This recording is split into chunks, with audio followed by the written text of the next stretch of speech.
All right, we're going to head into 16.2. It's going to look at angle measures and bisectors. So some of this you may have seen before when you're looking at angles and naming angles, but just a quick refresher. I also want to point out that on the homework there's a couple problems about using a protractor and identifying angle measurements using a protractor. There will be an additional link for that section. That's something you might already be familiar with, but there will be an extra link for that part of the homework if you forgot. So we're going to jump into naming an angle, and there's a bunch of different ways that you can name an angle. Right? An angle is made up of two rays. So in this case, x to A, that's a ray, and x to B, that's a ray, right? So it's made up of two rays that share a common endpoint, or a vertex in this case, right? And so we have our angles here. There's a couple different angles, right? We've got this angle here. I'll draw an arc, which is just that piece there, right? And then we've got this angle here. And then, of course, we've got the angle that includes both of them, which is all of this here. And we're going to talk about how to name some of these angles, right? And so the first one I'm going to look at is this one that has a 1 in it. This one is called angle 1, right? That's one way to name that angle. We could also call that angle AXB. So notice the order that I went in, right? AXB. So that's going to be the vertex is in the middle here. AXB. Angle AXB.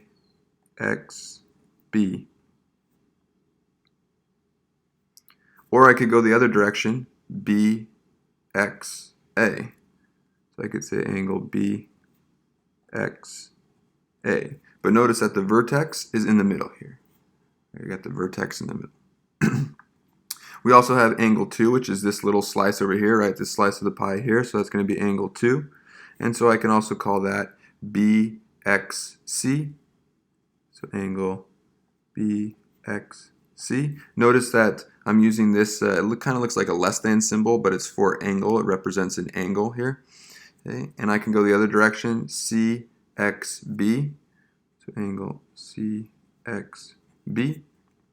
And so those would be those two individual slices there. And then, of course, I've got the whole thing, which goes from A to X to C. So this other angle, this giant angle I have is AXC. Or I can go the other direction, CXA.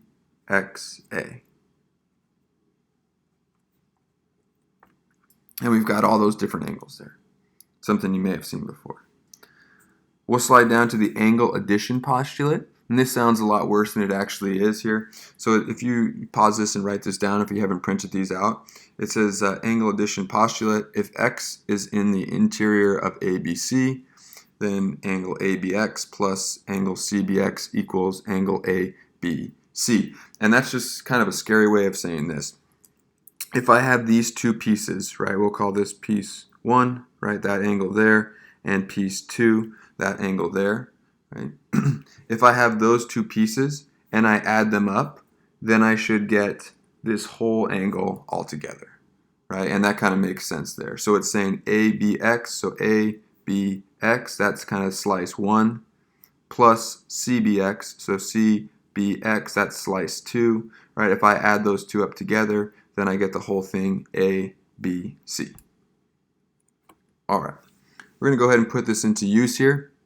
Looking at example 1, it says if angle ABC is equal to 120. So notice right away ABC. ABC is this whole thing, right? It's these two angles put together.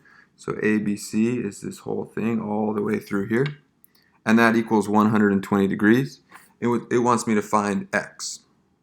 So what we know is if I take this slice, which is 4x plus 12, and I add it to this slice, which is x plus 8, then I get the whole thing, which is 120.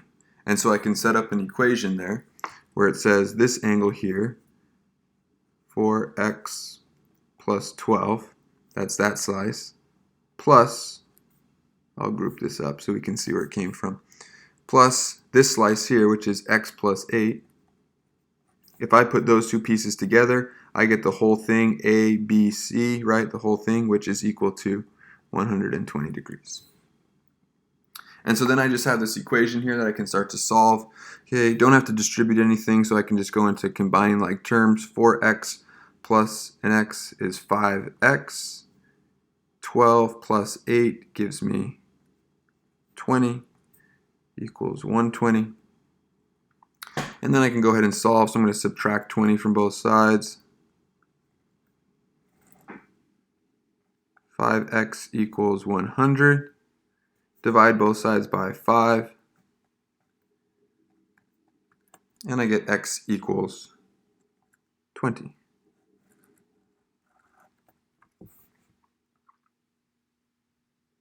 All right, let's keep moving. I'm going to jump to example 2 here. Right? And remember, keep in mind that if you didn't print these notes out, you should pause them and jot down these diagrams before you listen to them. It says example 2, what is the measure of ABD? Okay, so ABD, that's this left side here, right? ABD, right? So it's this left side here. One thing that we have to notice here for this one, and they're counting on us to notice, is that ABC is a flat line, right? So this part is a flat line, which hopefully we remember is 180 degrees. So I know that this whole thing here is 180 degrees because it makes up a flat line, right? And you can see the arc is half of a circle. Remember, a circle is 360 degrees.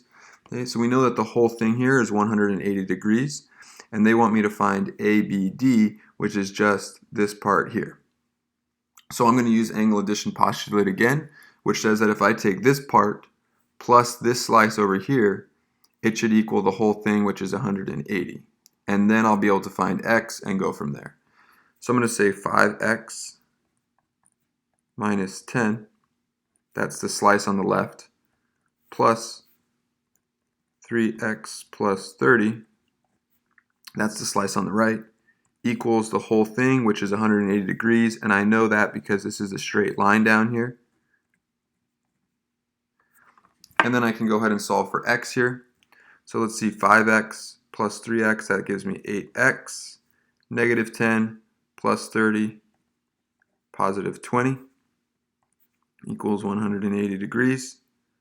Subtract 20 from both sides, so I get 8x equals 160. And then I can go ahead and divide by 8, and I get x equals 20. Now remember, they're not asking me for x in this problem. They're asking me for a, b, d. So I'm going to have to go and take what I got for x and plug it into a, b, d, which is this slice on the left.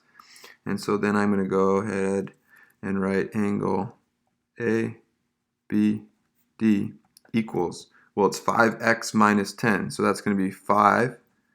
And then we got 20 to put in for x minus 10. And I can finish up solving this. It's going to be 5 times 20, which is 100 minus 10. And that gives me 90 degrees. So obviously this thing is not drawn to scale here because that does not look like a 90-degree angle. But hopefully we're understanding that process there. All right, last definition here for this note sheet. We've got the word bisect here. And so the word bisect is going to be really important for us in the next couple of years here. So bisect means to cut in half or to cut into 2 even parts. Right? So if we see bisect, that means to cut in half or cut into 2 even parts. So on example 3, it says ray BD, so from B to D, so that's the middle line here, right? The middle ray, okay, is a bisector. So that it means it cuts this into 2 even parts. So that means that this side here, this angle here, the first slice, is the same as the second slice because BD cut this thing in half. And now it wants me to find x. So if it's cutting something in half, then I know that both sides are the same as each other, right? So if BD is cutting this thing in half, I know that this slice is the same as this slice, right? Because this thing got cut evenly in half. So I can set up an equation that says 24, that's slice 1 over here, this angle, equals slice 2 over here, which is 4x x plus 4. And that's only when they tell me that I have a bisector, because that means that this thing was cut in half evenly, so these two pieces are the same. And now I can go ahead and solve for x. So subtract 4, I get 20 equals 4x, divide by 4, and x equals 5. And that's it. Thanks for watching.